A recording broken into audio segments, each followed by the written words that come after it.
Hello everyone, welcome back to my YouTube channel and today we are going to see the challenges of human resource management. तो चलो start करते हैं आज का session. So what are the different HRM challenges? See, the challenges of the HRM is not one or two or three. Actually, it is if we count now, it will be many number because the challenge is going to be changes, right? But now we will see in three sections the challenges of this HRM. First one is what? The environmental changes, organizational changes and the individual changes. So what are the environmental changes? Environmental challenges are the challenges which are not in your control because it is going to be happen, right? So it is very difficult to cope up with these challenges. So let's begin with in detail environmental challenges. So environmental challenges means what? Globalization, right? So globalization में क्या है? As we know, there are rapid changes is going on. There are the diversity in the organization. So many people they come together, and because of the technology, we have to cope up not only with the technology but also this diversity. The globalization plays an important role, and being a HRM, we have to cope up with these changes because जो employees हमारे यहाँ पे काम कर रहे हैं उनको फिर टेक्निकली स्मूथ करना that is one of the challenges. As we have seen the rapid changes in the emerging technology, yes, that is what we have to whatever the employees we have to make them proactiveness because these changes is going to be on a daily basis, right? This is going to be change in the technology, and employee has to adapt that technology as soon as possible. So this is the very challenging role to the HRM to make their employees proactive towards this globalization and the rapidly changes technologies.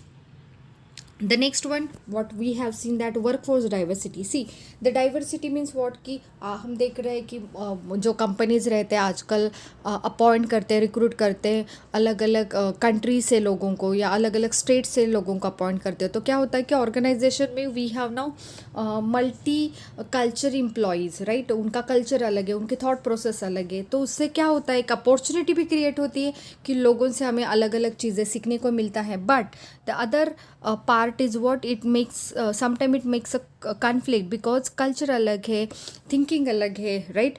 तो वो एक conflict create हो सकता है और it is going to be manage very difficult to the HRM to मतलब उनकी जो टीम क्रिएट करना. That is what the challenging task to the HRM.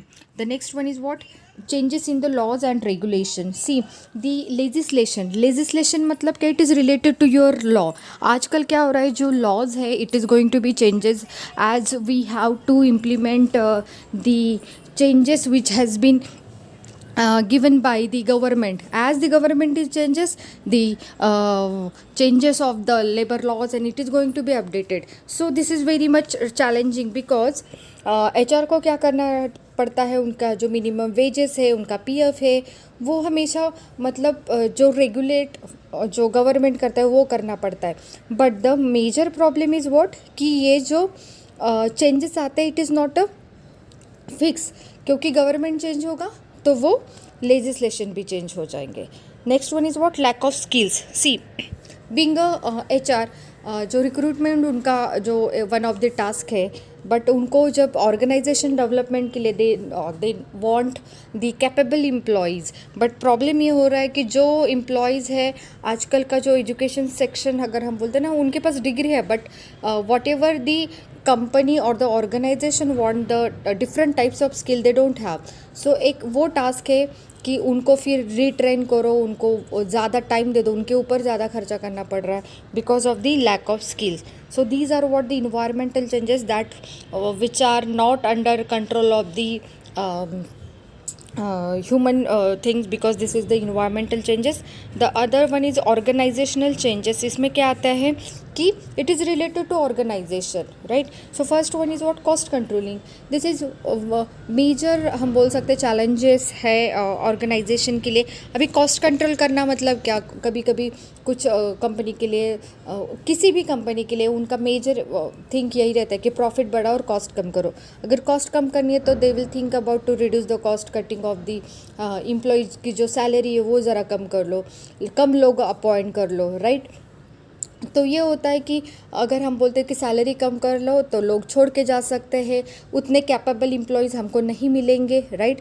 तो वो एक प्रॉब्लम होती है एचआर के लिए कि क्वालिटी भी एम्प्लॉय चाहिए और उनकी उनकी सैलरी अगर हम करेंगे तो हमें वो एलिजिबल कैंडिडेट नहीं मिलेंगे. So that is what they एक one of the challenges to the organisation. Second one, quality production. It is related to that cost controlling, because अगर क्वालिटी प्रोडक्शन करना है तो क्वालिटी एम्प्लॉयज़ चाहिए. क्वालिटी एम्प्लॉयज़ अगर चाहिए तो उनको उतना स्किल देना पड़ेगा, उतने नंबर ऑफ़ एम्प्लॉयज़ भी चाहिए. ऐसा नहीं ना कर सकते कि कट डाउन करो एम्प्लॉयज़ और उनसे ज़्यादा काम करो, बिकॉज ये पॉसिबल नहीं है. इसलिए क्वालिटी प्रोडक्शन के लिए क्वालिटी एम्प्लॉय होना चाहिए.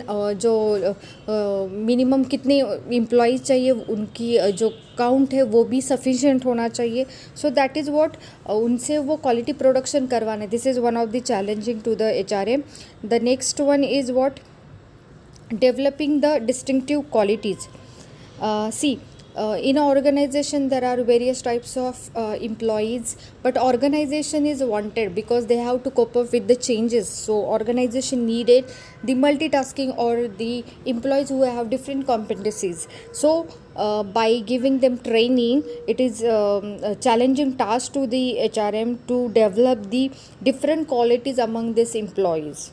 The next one is what, restructuring. Restructuring, see अगर कोई ऑर्गेनाइजेशन छोटे से बड़ा होता जा रहा है तो रिस्ट्रक्चरिंग होता है, राइट. कभी कभी क्या होता है कि उनकी पोजीशन चेंज होती है, उनका जो हेड क्वार्टर रहेगा वो चेंज होता है, उसके कारण भी बहुत सारे चेंजेस हो जाते हैं ऑर्गेनाइजेशन में. समटाइम ले ऑफ करना पड़ता है लोगों को, बोलना पड़ता है, ट्रांसफ़र हो जाती है, काइंड ऑफ दैट.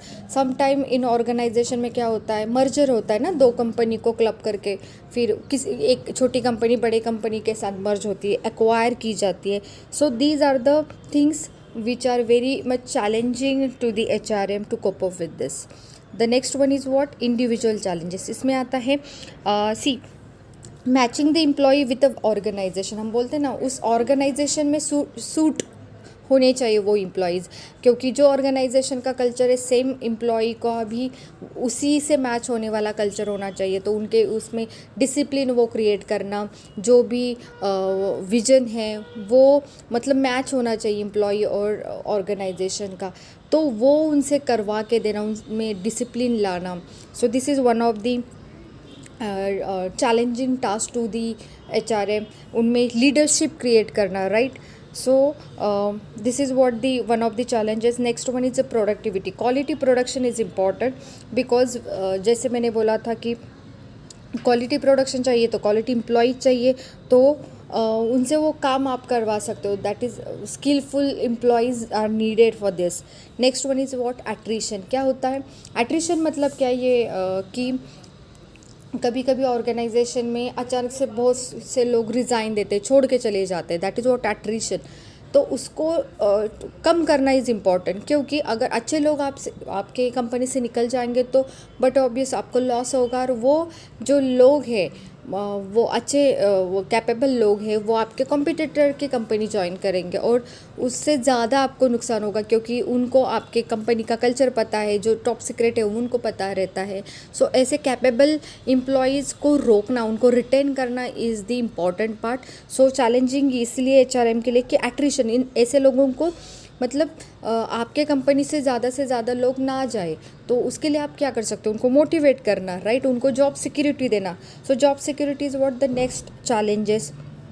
उनको क्या, ये जनरली जो प्राइवेट वाले प्राइवेट ऑर्गेनाइजेशन होते हैं उनमें ज़्यादा इनसिक्योरिटी रहती है, उनको सैलरी तो रहती है बट पता नहीं कि जॉब कब आपको बेंच पे रख दिया जाएगा, कब आपको बोला जाए कि नहीं आप कल से मत आओ.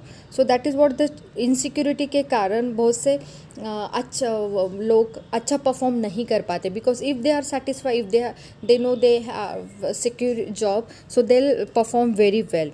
सो keep them motivation, it is important. Because अगर मोनोटोनस काम हो गया तो वो ज़्यादा रूटीन काम लोगों को करना पसंद नहीं है. कुछ कुछ अपडेशन, कुछ नया ऐसे करके अगर उनको आप मोटिवेट करोगे, either through the monetary terms और non monetary terms, but that HRM has to do to keep them motivated employees. Next one is what? Conflict management. See, अगर ऑर्गेनाइजेशन में जो एम्प्लॉयर मैनेजमेंट एंड हम employer management और trade union consider कर सकते हैं अगर किसी कंपनी में है, तो उनमें स्मूथ कोऑर्डिनेशन होना इज़ इम्पॉर्टेंट. बट क्या होता है कि कन्फ्लिक्ट होता है. कन्फ्लिक्ट क्यों होता है? हमने पता है कि अगर डिफरेंस इन ओपिनियन है, राइट, तो किसी पर्टिकुलर गोल या ऑब्जेक्टिव से रिलेटेड, तो वो कन्फ्लिक्ट होती है, right.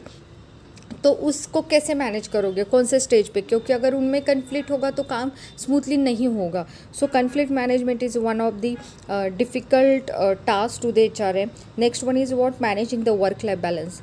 Right now this is very much, हम देख सकते कि लोगों का यही रहता है कि मैनेजिंग द, मतलब आपका जो पर्सनल लाइफ है एंड प्रोफेशनल लाइफ, उनको बैलेंस करना इज़ इम्पॉर्टेंट. तो HRM का ये टास्क है. लोगों को अगर ये मैनेज हम करवा लेंगे तो कम एम्प्लॉयज़ भी सेटिस्फाई होंगे, वो फोकस कर सकते हैं अपने काम को, right. And the last one is what? Your internal politics. Internal politics ये सबसे बड़ा, हम बोल सकते हैं ना, एक डिसीज़ है ऑर्गेनाइजेशन के लिए.